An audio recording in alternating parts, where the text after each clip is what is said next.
నమస్తే C news కి స్వాగతం నేను ప్రశాంతి ముందుగా బులెటిన్ హెడ్లైన్స్ ఎమ్మెల్యేగా గెలిపిస్తే మీ ఇంటి పెద్ద కొడుకునవుతా 22వ డివిజన్ పరిధిలో ఎంపీ మార్గాని భరత్రామ్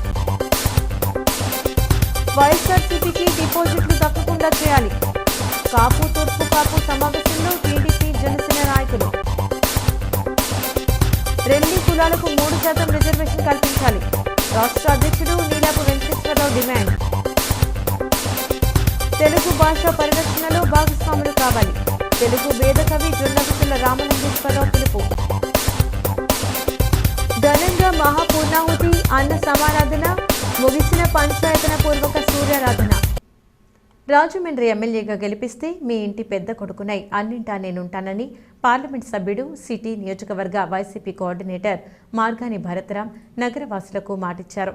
స్థానిక 22వ division Godavari bund road Khammam వారి సత్రం వీధి నుంచి నిర్వహించిన వార్డు పర్యటనలో ఎంపీ భరత్ పాల్గొన్నారు. ఈ సందర్భంగా పలు వీధుల్లో ఆయన ఇంటింటికి వెళ్లి ఎన్నికల ప్రచారాన్ని నిర్వహించారు. ప్రభుత్వ సంక్షేమ పథకాలు సక్రమంగా అందుతున్నది లేనిది అడిగి తెలుసుకున్నారు. నగరం అభివృద్ధి చెందిందా లేదా అని ప్రశ్నించారు. ఎంపీగా మీరొచ్చిన తర్వాత నగరం అన్ని రకాలుగా అభివృద్ధి చెందిందని ఎమ్మెల్యేగా మీరే గెలవాలని మా ఓటు మీకేనంటూ ఆ వార్డు ప్రజలు ఎంపీకి చేతిలో చేయి వేసి మరీ మాటిచ్చారు. ఒక మహిళ అయితే ఎంపీ సార్ మీరు చేసిన సహకారం జీవితంలో మర్చిపోలేనని కన్నీరు పెట్టుకుంది. మా అబ్బాయి అంగవైకల్యంతో పుట్టాడని ప్రభుత్వ హాస్పిటల్ మున్సిపల్ కార్యాలయం వద్దకు వెళ్లినా సర్టిఫికెట్ ఇవ్వలేదని అటువంటిది జగనన్న పాలన వచ్చాక మిమ్మల్ని కలిశాక సర్టిఫికెట్ వచ్చింది నెలలోపే పెన్షన్ కూడా శాంక్షన్ అయిందని ఎంతో ఆనందంగా చెప్పింది.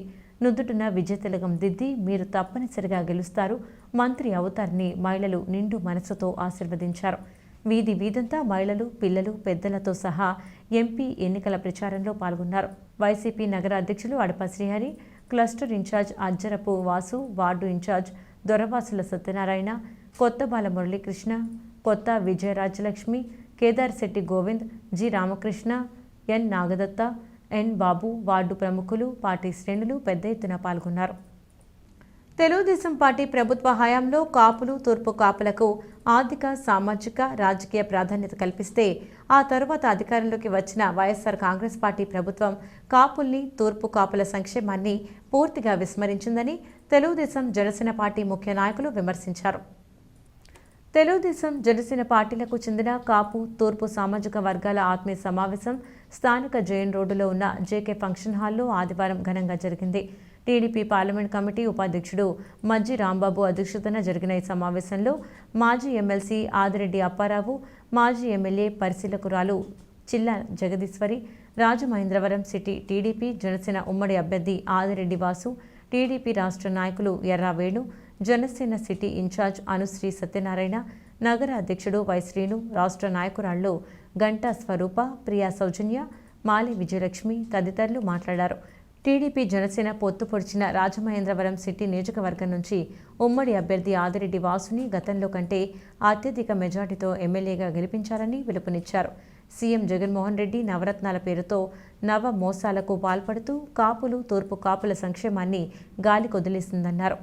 టీడీపీ కాపు కార్పొరేషన్ ద్వారా రుణాలు, మహిళలకు ఉచితంగా కుట్టు మిషన్లు అందజేసి ఆర్థిక ప్రగతికి దోహదపడ్డామన్నారు. ఇక్కడి నుంచి పోటీ చేస్తున్న వైసీపీ నాయకులకు డిపాజిట్లు దక్కకుండా చేయాలని పిలుపునిచ్చారు. అన్ని వర్గాల ఆదాయం తగ్గుతుంటే జగన్ ఆదాయం పెరుగుతూ పోతుందని ఆదిరెడ్డి ఎద్దేవా చేశారు.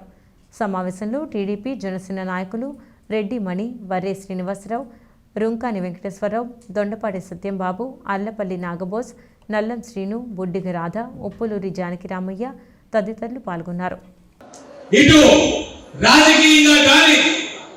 సామాజికంగా కానీ అన్ని అంశాల్లో కూడా కాపు తూర్పు కాపులని ఎప్పుడు కూడా ప్రోత్సహించుకుంటూ తీసుకొస్తా ఉంది తెలుగుదేశం పార్టీ. పిల్లలు చదువుకున్నారు కానీ రోజు సంక్షేమ కార్యక్రమాలు లేవు, లోన్లు లేవు, తీసేశారు. అన్ని తీసేసి నేను సంక్షేమం ఇస్తా ఉన్నాను, నవరత్నాలు ఇస్తానంటా ఉన్నాడు. అవి నవరత్నాలు కాదు, నవ మోసాలు. పెట్రోల్ డీజిల్ పెరిగిందా?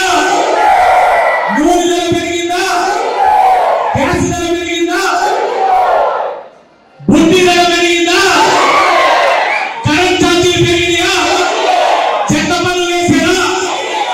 ఇంటి పనులు పెరిగిందా?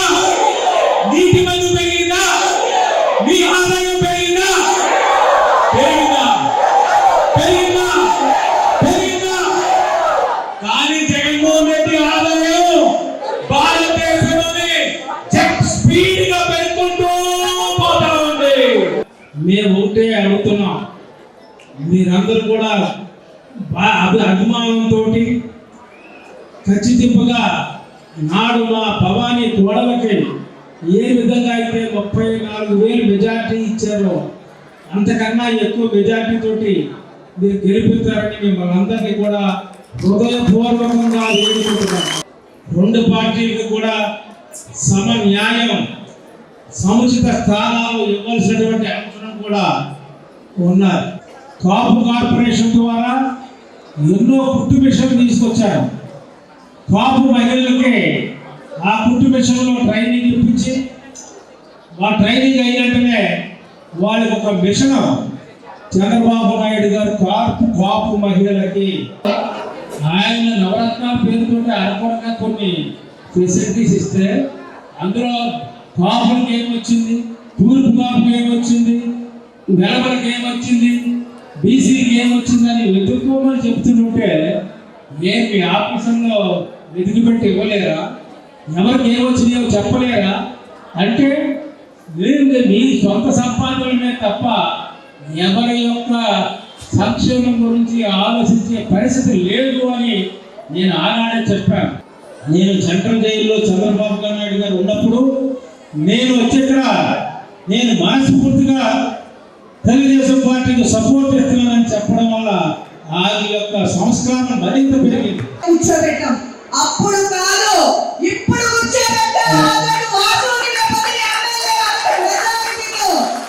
అప్పుడు కదా ఇక్కడ కొంతమంది నిర్వహిస్తున్నటువంటి చూపిస్తాడు. ఇక్కడే పక్కన ఈస్ట్ గోదావరి వచ్చి కాపులు ఏమి చేయాలంటే మన కాపాడబడుచులు మన కాపు అన్నదమ్ములు కూడా ఓటేసి గెలిపించి సీఎం అని చేశారు. అందుకని ఆ గాడిలో బుధాలు మోసి మోసి మన బుధాలు నొప్పొచ్చాయి. ఇక మనం చేయాల్సిన పని ఏంటో తెలుసా? రేపు టీడీపీ చేసిన ప్రభుత్వం స్థాపించాలి. ఆ గాడిని ఎక్కడి నుంచి వచ్చాడో అక్కడ పంపించాలని మన ఆర్గట్ వాసు గారు అధిక మెజార్టీ గెలిపించి రేపు కార్పొరేషన్ కూడా జనసేన టీడీపీ విజయం సాధించాలని ప్రతి ఒక్కరి కూడా జనసేన తరఫున టీడీపీ తరఫున విన్నపించుకుంటూ జనసేన పార్టీ టీడీపీ పార్టీ ఎప్పుడైతే ఎన్నికలు కలిసి వెళుతున్నాయో ఆనాటి నుండి జగన్మోహన్ రెడ్డి దడ భయం పట్టుకున్నాయి. అదేవిధంగా మన పవన్ కళ్యాణ్ గారు ఇదే రాజమండ్రిలో బాలాజీలో వచ్చి కాపుల్ని పెద్దన్న పాత్ర పోషించండి ఎప్పుడైతే చెప్పారో అప్పటి నుండి ఆయన పిలుపు మేరకు పాటిస్తూ రెండు పార్టీల్ని కూడా బల చేకూర్చే విధంగా నడిపిస్తున్నారు. ఎస్సీ వర్గీకరణలో రెల్లి కులాలకు 3% రిజర్వేషన్ కల్పించడం ద్వారా సామాజిక న్యాయం చేయాలని రెల్లి కులాల సంక్షేమ సంఘం రాష్ట్ర అధ్యక్షుడు నీలపు వెంకటేశ్వరరావు కోరారు. స్థానిక తాడితోట రెల్లి వీధిలోని సంఘం కార్యాలయంలో ఆదివారం జరిగిన సమావేశంలో ఆయన మాట్లాడారు. 2004లో వర్గీకరణ చేసినప్పుడు రెల్లి కులాల వారికి ఏ కేటగిరీలో 1% అని, కేటగిరీ 2 రోస్టర్ విధానాల మీద రిజర్వేషన్ కల్పించిన అంశాన్ని ప్రస్తావిస్తూ దీనివల్ల రెల్లి కులాల వారికి నష్టం వాటిల్లిందన్నారు. దానికి తోడు దశాబ్దాలుగా రెల్లి కులాలు అత్యంత తీవ్ర స్థాయిలో అవమానాలను, అసమానతలను ఎదుర్కొంటున్నాయని, అందుకే భవిష్యత్తులో జరిగే వర్గీకరణలో రెల్లి అనుబంధ కులాల వారికి 3% రిజర్వేషన్ కల్పించాలని కోరారు. ఇచ్చిన రిజర్వేషన్లు రెల్లి జనరల్ కేటగిరీలో ప్రవేశపెడతారని భావిస్తున్నామన్నారు. ఈ విషయమై పునఃపరిశీలన చేసి రెల్లి కులాల వారికి సామాజిక న్యాయం జరిపిస్తారని కేంద్ర రాష్ట్ర ప్రభుత్వాలకు విన్నవిస్తున్నామన్నారు. వివిధ సంస్థల్లో పనిచేస్తున్న రెల్లి కుల ఉద్యోగస్తుల ఆత్మగౌరవం, ప్రభుత్వం భర్తీ చేస్తున్న ఉద్యోగాలు, ఉద్యోగ భద్రత, రెల్లి కుల ఉద్యోగులకు రావాల్సిన న్యాయపరమైన హక్కుల గురించి పోరాడేందుకు రెల్లి కుల సంక్షేమ సంఘానికి అనుబంధంగా ఏపీ రెల్లి కులాల ఉద్యోగుల ఐక్య కార్యాచరణ సమితి ఆవిర్భవించిందన్నారు. ఉద్యోగులకు ఎక్కడ ఏ అన్యాయం జరిగినా వారి హక్కులు కాపాడుకునేందుకు సమితి ఎల్లప్పుడూ ముందుంటుందన్నారు. బంగారు తాతారావు, ఎర్రంశెట్టి రాజ్కుమార్, వడ్డాది పాల్గొన్నారు. ఈ జేఏసీకి ముఖ్య కారణం వివిధ రంగ సంస్థలలో పనిచేస్తున్నటువంటి మా రెల్లి కులాల ఉద్యోగస్తులు వాళ్ళకి రావాల్సినటువంటి న్యాయపరమైనటువంటి హక్కులు, ఉద్యోగాల భర్తీ విషయంలో, ఉద్యోగాల భద్రత విషయంలో అందరినీ కూడా కలుపుకుంటూ ఈ రోజున జేఏసీకి అన్ని సంస్థల నుంచి కూడా మా యొక్క నినాదాన్ని, మాకు రావాల్సినటువంటి న్యాయమైన హక్కుల్ని కేంద్ర ప్రభుత్వాలకి తెలియజేయాలని ఈ రోజున ఈ రెల్లి కులాల సంక్షేమ సంఘం అనుబంధంగా రెల్లి కులాల ఉద్యోగాల జేఏసీ అనేది ఆవిర్భావం చేస్తున్నామని ఈ సందర్భంగా తెలియజేస్తున్నాను. రెల్లి ఉద్యోగస్తుల జాయింట్ యాక్షన్ కమిటీ అంటూ 7.5 దశాల పాటుగా మాలో ఐక్యత లేక ఇంతవరకు కూడా స్థాపించలేదు. ఈరోజు రాష్ట్ర రెల్లి కులాల సంక్షేమ సంఘం ఆధ్వర్యంలో రాష్ట్ర వ్యాప్తంగా ఉన్నటువంటి ఉద్యోగస్తుల జేఏసీని ఈరోజు ఆవిర్భవిస్తున్నాము. ఈరోజు ఇక్కడ ప్రెసిడెంట్ గాను, జనరల్ సెక్రటరీ గాను, కన్వీనర్ గాను కొంతమందిని నియమించడం జరుగుతుంది. అందులో భాగంగా గవర్నమెంట్ నేను అడిగేది ఏంటంటే, ఉద్యోగస్తులు చాలా ఏరియాల్లో అవగాహన లేక రావాల్సిన ప్రమోషన్లు ఆగిపోతున్నాయి, రావాల్సిన ఉద్యోగాలు డెత్ పోస్టులు గట్రా కూడా ఉండిపోతూ ఉన్నాయి. తెలుగు భాష మాట్లాడటం వల్లనే మనం ఆంధ్రులం అనే విషయం అందరికీ తెలుస్తుందని, నేటి పాలకులు తమకు తెలిసి తెలుగు భాషకు అన్యాయం చేస్తే మాత్రం హిందూ మతానికి ద్రోహం చేసినట్టుగా భావించాల్సి ఉంటుందని ప్రముఖ తెలుగు వేదకవి జొన్నవిత్తుల రామలింగేశ్వరరావు అన్నారు. మాతృభాష దినోత్సవం సందర్భంగా మన భాష కోసం మనమేం చేయాలని అనే అంశంపై స్థానిక ప్రకాశం నగర్ ధర్మంచుర కమ్యూనిటీ హాల్లో ఆదివారం ప్రసిద్ధ సాహితీవేత్త ఎర్రాప్రగడ రామకృష్ణ అధ్యక్షతన సభ జరిగింది. ఈ సభకు జొన్నవిత్తుల ముఖ్య అతిథిగా, పద్య కళా తపస్వి, అవధాన ప్రాచార్య ధూళిపాల మహాదేవమణి విశిష్ట అతిథిగా, మహిళా శతావధాని బులుసు అపన్న గౌరవ అతిథిగా, సుప్రసిద్ధ న్యాయవాది కొల్లూరు సతీష్ శర్మ ఆత్మీయ అతిథిగా విచ్చేశారు. సీనియర్ పాత్రికేయుడు విఎస్ఎస్ కృష్ణకుమార్ సభ నిర్వహణ చేశారు. జొన్నవిత్తుల మాట్లాడుతూ తెలుగువారి ఆత్మగౌరవ నినాదంతోనే ఎన్టీ రామారావు తెలుగుదేశం పార్టీ పెట్టి ముఖ్యమంత్రి అయ్యారన్నారు. తెలుగు భాషను రక్షించకపోతే మనమంతా అస్తిత్వం కోల్పోయినట్టుగానే భావించాలని, తెలుగు భాషలో ఉండే ప్రేమ, అభిమానం, ఆప్యాయతలను దూరం చేసుకుని పరాయి భాషల పంచన చేరవద్దని హితవు పలికారు. తెలుగువారు ఎక్కడ ఉన్నా తెలుగు మాట్లాడటం వల్లనే ఆంధ్రులన్న విషయంపై స్పష్టత వస్తుందన్నారు. తెలుగు భాషకు ప్రత్యేక గుర్తింపు వచ్చేలా చేసే ఉద్యమంలో అందరూ భాగస్వాములు కావాలని పిలుపునిచ్చారు. రామాయణ, మహాభారతం, తెలుగు వేదాలు, కవితలు, రచనలు, సాహిత్యం వంటివన్నీ తెలుగు భాష ఉన్నతికి సంబంధించినవి పేర్కొన్నారు. కార్యదర్శి వక్కలంక శ్రీరామచంద్రమూర్తి తదితరులు పాల్గొన్నారు. మీరు అదే తెలుగు జాతి ఆత్మగౌరవం అనేది మీరు కనుక దానికే ప్రధానంగా మీరు ఫోకస్ చేస్తే ఇంత పెద్ద గొడవ అయ్యేది, రచ్చ అయ్యేది కాదు. మీరు తెలుగు జాతి ఆత్మగౌరవం పక్కన పెట్టేసి అభివృద్ధి అన్నారు. అభివృద్ధి ఎప్పుడు కంటిన్యూస్ ప్రాసెస్. వెల్ఫేర్ స్కీమ్స్ అనేటువంటి ఎసెన్షియల్. ఎప్పుడైనా వికలాంగులకి, ఎవరు భార్య, భర్త, పిల్లలు, ఆస్తి, చదువు లేని వితంతువులకి వీళ్ళందరికీ ఎవరైనా చేయాలి, ఏ రాజైనా చేయాలి. ఇవాళ కాదు అది. శ్రీరామచంద్రుడు అంతకపోవడం శివి చక్రవర్తి దిగి అమలు చేస్తున్నది. సంక్షేమం ఎప్పుడూ జరుగుతుంది, అభివృద్ధి ఎప్పుడూ చేయాలి. కానీ దాని మీద ఫోకస్ పెట్టడం వల్ల ఏమైంది, మా ఆత్మగౌరవం మాకే చేయలేదు. ఇక్కడ జరిగింది అభివృద్ధి, ఇక్కడ జరిగింది అభివృద్ధి అంటూ వాళ్ళు ఆత్మగౌరవ నినాదం పెట్టుకుని వాళ్ళు ఉద్యమించి రాష్ట్రం చీలిపోవడానికి కారణం. ఒక ఆత్మగౌరవ నినాదం తెలుగు వాళ్ళందరినీ ప్రత్యేకమైనటువంటి గుర్తింపు వచ్చేలా చేసి వాళ్ళందరికీ దేశంలో రామారావు గారిని ముఖ్యమంత్రి చేస్తే ఆ ఆత్మగౌరవ నినాదమే వదిలేసేయడం వల్ల తెలంగాణ వాళ్ళకి రాష్ట్రం ఏర్పడింది. మీకు ఇక్కడే ఒక విషయం,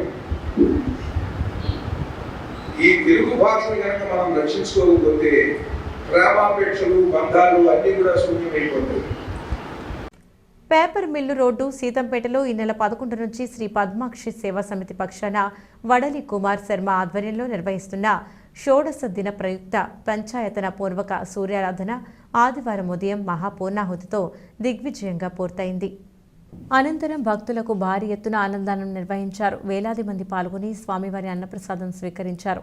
ఈ సందర్భంగా కుమార్ శర్మ మాట్లాడుతూ, గడిచిన 15 రోజులుగా ప్రతిరోజు సూర్య భగవానుడికి విశేష పూజలు, అభిషేకాలు, సూర్య నమస్కారాలు, హోమాలు, శతచండీ పారాయణ హోమం, సుదర్శన మంత్రానుష్ఠానం హోమం, శ్రీ లక్ష్మీ గణపతి జపం, చతురావృతి తర్పణ, అష్టద్రవ్య హోమాలు, రుద్రాభిషేకం హోమం, మహిళలకు ఉచిత కుంకుమార్చన కార్యక్రమాలు నిర్వహించామని తెలిపారు. ప్రతిరోజు భక్తులకు సూర్యతీర్థం వితరణ చేశామన్నారు. అలాగే ముఖ్యమైన రోజుల్లో విశేష కార్యక్రమాల్లో భాగంగా 16న రథసప్తమి వేడుకలు, 17న శ్రీ రమా సమేత వీరవెంకట సత్యనారాయణ స్వామి కళ్యాణం, 19న శ్రీ శివపార్వతుల కళ్యాణం, 21న శ్రీ లక్ష్మీ నారాయణ కళ్యాణం, 23న శ్రీ పద్మిని సంజయ్ ఛాయ ఉషా సమేత సూర్య కళ్యాణం భక్తి శ్రద్ధలతో నిర్వహించామని, 24న శ్రీ మహాలక్ష్మి ఆరాధనలు ఎక్కడా జరగని విధంగా జ్యోతిర్లింగార్చన చేసినట్లు వివరించారు. మాఘమాస సందర్భంగా గత 7 సంవత్సరాలు మట్టి కొంతమూరులో జరిగింది. ఇది 8వ సంవత్సరంగా సీతంపేటలో మనం జరుపుకోవడం జరుగుతున్నది. ఈ రోజుతో మహాపూర్ణాహుతి కార్యక్రమం నిర్వర్తించడం వల్ల ఈ కార్యములన్నింటినీ కూడా ఆఖరి ఆహుతిగా మహాపూర్ణాహుతిని సమర్పించి కార్యక్రమం అంతా కూడా పరిపూర్ణమైంది. అలాగే పూర్ణాహుతి సమయంలో అనేక మంది భక్తులు వారి వారి కామ్యములను తీర్చుకుందుకు అమ్మవారిని ఆర్ద్రులతో ప్రార్థన చేసుకున్నారు. అలాగే అన్న సమారాధన, అన్నం పరబ్రహ్మ స్వరూపం అనే భావంతో అందరూ కూడా అమ్మవారి అన్నప్రసాదన అందరూ కూడా భక్తి శ్రద్ధలతో అనేక మంది వచ్చి అమ్మవారి అన్నప్రసాద వితరణని స్వీకరించారు. అలాగే ఈ యాగ రక్ష వీవు ఇలాంటివన్నీ కూడా భక్తులందరూ కూడా తీసుకుని అమ్మవారి అనుగ్రహాన్ని పరిపూర్ణంగా పొందారు. అలాగే రాజమండ్రి మహానగరంలో నగరం అవ్వచ్చు కానీ నది తీరం అవడం వల్ల దీనికి అత్యంత ప్రాశస్యం కలిగింది. అడిగారు ఇలాంటి రాజమండ్రి నగరంలో ఇలాంటి విశేషమైనటువంటి భారతీయ సనాతన ధర్మమైనటువంటి కార్యక్రమాలను మా పద్మాక్షి సేవా సమితి ద్వారా ఇకపై మున్ముందు ఇంకా ఎన్నో చేయాలని మేము తలుచుకుని అమ్మవారిని ప్రార్థిస్తూ ఈ కార్యక్రమం రెండో విడతగా ఈ కార్యక్రమం చేయడం మేము పరిపూర్ణంగా దిగ్విజయంగా పూర్తి చేసుకోవడం జరిగింది. స్వాభిమానం లేనంతకాలం తెలుగు భాషను రక్షించుకోవటం సాధ్యం కాదని మాజీ శాసనమండలి సభ్యులు, భారతీయ జనతా పార్టీ జాతీయ కార్యవర్గ సభ్యుడు సోము వీర్రాజు హెచ్చరించారు. సిపి బ్రౌన్ మందిరంలో జరిగిన అంతర్జాతీయ మాతృభాషా దినోత్సవం సభలో ఆయన ముఖ్య అతిథిగా పాల్గొన్నారు. ఇతర భాషలకు వ్యతిరేకం కానప్పటికీ తెలుగు భాష మనుగడకు భాషాభిమానులంతా నడుం కట్టాల్సిన పరిస్థితులు ఉన్నాయని ఆయన పిలుపునిచ్చారు. బ్రౌన్ మందిరం నిర్వాహకుడు సన్నిధానం శాస్త్రి అధ్యక్షతన జరిగిన సభలో బ్రౌన్ తైలవర్ణ చిత్రపటానికి సోము వీర్రాజు పుష్పాంజలి ఘటించారు. ఆయన మాట్లాడుతూ తెలుగు భాషా పటిష్టతకు, భాషా రక్షణకు భాషా నిపుణులు చర్చోపచర్చలు సాగించాలని కోరారు. ఇతర దేశాలతో పోలిస్తే భారతదేశం స్వయం ప్రతిపత్తి కల దేశమే అయినా భాషా ప్రయుక్త రాష్ట్రాలు ఆయా భాషల పరివ్యాప్తికి పూనుకోవాల్సి ఉందన్నారు. విదేశీయుడైన బ్రౌన్ దొర తెలుగు భాష కోసం చేసిన కృషి అనన్యనీయమైనదని ఘనంగా నివాళులర్పించారు. ప్రముఖ రచయిత జోరా శర్మ, సన్నిధానం శాస్త్రి, ప్రముఖ గాయకులు పిరాట్ల శ్రీహరి, మల్లాది శ్రీరామ్, ప్రముఖ న్యాయవాది KL Bhavani, Gadepalli Satyanarayana, Adabala Maridayya, Dikshitula Sivananda, KL Bhavani, Y Chittibabu, GVS Lakshmi, Pinninti Naresh Kumar పాల్గొన్నారు. కేంద్రంలో ఎన్డీఏ ప్రభుత్వాన్ని, రాష్ట్రంలో వైసీపీ ప్రభుత్వాన్ని గద్దె దింపాల్సిన సమయం ఆసన్నమైందని సిపిఐ జాతీయ కార్యవర్గ సభ్యురాలు అక్కినేని వనజ అన్నారు. ఆదివారం స్థానిక స్టేడియం రోడ్డులో ఉన్న సిపిఐ కార్యాలయంలో పాత్రికేయుల సమావేశంలో మాట్లాడారు. కేంద్రంలో బీజేపీ అధికారంలోకి వచ్చిన నాటి దేశంలో కుల మత ఘర్షణలు పెరిగిపోతున్నాయని, ప్రజాస్వామ్య మనుగడకు ముప్పు వాటిల్లుతుందని ఆవేదన వ్యక్తం చేశారు. పుల్వామా ఘటన నుండి మణిపూర్ అల్లర్ల వరకు శాంతి భద్రతలకు విఘాతం కలిగించే సంఘటనలు చోటు చేసుకున్నాయని గుర్తు చేశారు. రాష్ట్రంలో 2014లో అధికారంలోకి వచ్చిన టీడీపీ, 2019లో అధికారంలోకి వచ్చిన వైసీపీ కూడా కేంద్రంలో బీజేపీకి తొత్తులుగా మారాయని, రాష్ట్రానికి రావాల్సిన వాటాలు తీసుకురావడంలో ఇరు పార్టీలు విఫలమయ్యాయని తీవ్రంగా దుయ్యబట్టారు. ఎన్నికలకు సిద్ధమంటూ ప్రకటనలు గుప్పిస్తున్న ముఖ్యమంత్రి జగన్మోహన్ రెడ్డి దేనికి సిద్ధమయ్యారో స్పష్టం చేయాల్సిన ఆవశ్యకత ఉందన్నారు. రానున్న ఎన్నికల్లో ఇండియా కూటమిను గెలిపించాలని ఆమె ప్రజలకు పిలుపునిచ్చారు. సిపిఐ జిల్లా కార్యదర్శి తాటిపాక మధు, నాయకులు వంకమూడి కొండలరావు, సప్ప రమణ, సేపేని రమణమ్మ, శ్రీనివాస్, టి నాగేశ్వరరావు, రామకృష్ణ పాల్గొన్నారు. మోడీ గారు నాదే గ్యారంటీ ఈ దేశానికంటూ చాలా గొప్ప నినాదంతో ముందుకు వస్తూ ఉన్నారు. నేను సిద్ధం, పేదవారి కోసమే నేనున్నానంటూ జగన్ గారు వస్తున్నారు. మోడీ గారు ఎవరికి గ్యారంటీ ఇస్తున్నారో చెప్పాలి. గత 10 సంవత్సరాల కాలంగా మోడీ పరిపాలనలో చూసినటువంటి ప్రజలు ఏ రకమైనటువంటి ఇబ్బందులకు గురవుతున్నారు, ఏ సమస్యలకి లోనవుతూ ఉన్నారు, అన్ని రంగాల ప్రజలు కూడా ఈ రోజున చాలా ఇబ్బందులు గురవుతూ ఉన్నారు. ఆర్థిక వ్యవస్థ చిన్నాభిన్నమైపోయింది. 75 సంవత్సరాలుగా భారతదేశంలో సాధించుకున్నటువంటి ప్రభుత్వ రంగ సంస్థలు తద్వారా వస్తున్న ఆదాయంతో అనేక ప్రాజెక్టులు నిర్మాణం చేసుకున్నటువంటి దుస్థితి నుంచి ఈ రోజున ఒక్క పబ్లిక్ సెక్టార్ కూడా నిర్మించుకోలేనటువంటి ఒక అనివార్యమైనటువంటి దుస్థితిని ఈ దేశాన్ని నెట్టారు. ఈ బాండ్స్ రూపంలో పొలిటికల్ పార్టీలకు మొబిలైజ్ అవుతున్నటువంటి డబ్బు ఇది, దీని వలన క్విట్ ప్రోకోకి ఆస్కారం వస్తుందని, ఇన్కమ్ ట్యాక్స్ ఏ చట్టం అయితే ఉందో ఆ చట్టం యొక్క ప్రయోజనాలు దెబ్బతింటాయని, అలాగే వాక్ స్వాతంత్రము, భావస్వేచ్ఛ, మరి మనకున్నటువంటి సమాచార హక్కు చట్టం కూడా నిర్వీర్యమవుతుంది. ఈ రకంగా చాలా ప్రధానమైనటువంటి కారణాలను విశ్లేషిస్తూ ఈ బాండ్స్ని ఏ రాజకీయ పార్టీలు ఏ రూపంలో వసూలు చేసినా దాన్ని వెంటనే పబ్లిష్ చేయాలని చెప్పేసి సుప్రీంకోర్టు తీర్పిచ్చింది. అంటే ఈ రకంగా దేశంలో ఉన్నటువంటి అవినీతి డబ్బుని మొబిలైజ్ చేయడంలో కీలకమైనటువంటి పాత్ర బీజేపీ పోషిస్తుంది అనేది మనకు అర్థమవుతూ ఉంది. గవర్నర్ల ద్వారా రాజకీయాలు నడిపించేటువంటి ఒక పెద్ద అప్రజాస్వామిక పద్ధతికి తెరదీసింది బీజేపీ ప్రభుత్వం. చేసేవన్నీ అవినీతి పనులు కేంద్ర ప్రభుత్వ నాయకత్వం వేసిన నరేంద్ర మోడీ అమిత్ షాలే. గోద్రా ఘట్టం నుంచి తీసుకుంటే మణిపూర్ ఘట్టం దాకా, పుల్వామా ఘట్టం నుంచి ఈ రోజు వరకు కూడా అనేక సంఘటనలు, అనేక ఘర్షణలు చూసినట్లయితే ఖచ్చితంగా వీళ్ళ అవినీతికి మనకి అర్థమవుతూ ఉంది. సహాయ వ్యయ పరిశీలకులు విధులను ఎంతో పారదర్శకతతో కూడి నిర్వహించాల్సి ఉంటుందని కలెక్టర్, జిల్లా ఎన్నికల అధికారి కె మాధవీలత స్పష్టం చేశారు. కలెక్టరేట్లో అసిస్టెంట్ ఎక్స్పెండిచర్ అబ్జర్వర్ల శిక్షణ తరగతులకు ముఖ్య అతిథిగా జిల్లా ఎన్నికల అధికారి హాజరయ్యారు. ఈ సందర్భంగా మాధవీలత మాట్లాడుతూ ఎన్నికల్లో పోటీ చేసే అభ్యర్థులు చేసే ఖర్చులను సక్రమంగా ఉన్నాయో లేదో రికార్డులను తనిఖీ చేయాల్సి ఉంటుందన్నారు. వివిధ తనిఖీ బృందాలు, సర్వైవల్ బృందాలు, వీడియో నిఘా బృందాలు ప్రామాణికబద్ధంగా వారి ఖర్చులకు సంబంధించి రిజిస్టర్లను అభ్యర్థులు ఇచ్చిన రికార్డులు ఆధారంగా చేసుకుని నిర్వహిస్తున్నారో లేదో నిర్ధారణ చేసుకోవటం చాలా ముఖ్యమన్నారు. సహాయ వ్యయ పరిశీలకుడు మొదటి సందర్శన చేసినప్పుడు షాడో అబ్జర్వర్ రిజిస్టర్ను ఎలా నిర్వహించాలో వివరించాలని తెలిపారు. విఐఎస్ సెల్ నోడల్ అధికారి పర్యవేక్షణ ప్రధాన బాధ్యత అన్నారు. ఇందుకు అనుగుణంగా రికార్డులో ఖర్చుల వివరాలు నిర్ణీత కాలపరిమితికి అనుగుణంగా ఎన్నిసార్లు ఖర్చులు గణాంకాలని తనిఖీ చేసే విధానం సున్నితమైందని పేర్కొన్నారు. అభ్యర్థి చేసే ఖర్చు రిజిస్టర్ని తనిఖీ చేసే క్రమంలో నియమాలు, నిబంధనలకు సంబంధించి అభ్యర్థులకు సమాచారం ఇవ్వాల్సి ఉంటుందన్నారు. డిఆర్ఓ జి నరసింహులు, పార్లమెంట్ నియోజకవర్గ సహాయ రిటర్నింగ్ అధికారి ఆర్ కృష్ణానాయక్ పాల్గొన్నారు. రాజమహేంద్రవరం వన్ స్టాప్ సెంటర్లో 8 కేటగిరీలలో 13 పోస్టుల భర్తీకి ఇంటర్వ్యూలను నిర్వహించడం జరిగిందని జిల్లా కలెక్టర్ డాక్టర్ కె మాధవీలత తెలియజేశారు. కలెక్టరేట్ స్పందన సమావేశ మందిరంలో వన్ స్టాప్ సెంటర్ కమిటీ సభ్యులతో ఇంటర్వ్యూలను నిర్వహించడం జరిగింది. జిల్లా కలెక్టర్ మాధవీలత, డిఎల్ఎస్ ఏ కార్యదర్శి కె ప్రత్యూష కుమారి, ఇతర అధికారులు, అనుబంధ అధికారులు హాజరైన అభ్యర్థులకు ఇంటర్వ్యూలను నిర్వహించారు. తూర్పు గోదావరి జిల్లా రాజమహేంద్రవరం మహిళాభివృద్ధి, శిశు సంక్షేమ శాఖ వారి ఆధ్వర్యంలో నడపబడుతున్న వన్ స్టాప్ సెంటర్ రాజమహేంద్రవరం నందు కాంట్రాక్ట్ అవుట్సోర్సింగ్ పద్ధతిపై పనిచేయటకు స్థానికంగా ఉండే అర్హులైన మహిళా అభ్యర్థుల నుండి దరఖాస్తులు స్వీకరించారు. మొత్తం 116 మంది దరఖాస్తు చేసుకోవటం జరిగిందని, వారిలో 88 మంది అభ్యర్థులు అర్హత కలిగి ఉన్నారని వెల్లడించారు. ఇంటర్వ్యూలకి 87 మంది హాజరయ్యారన్నారు.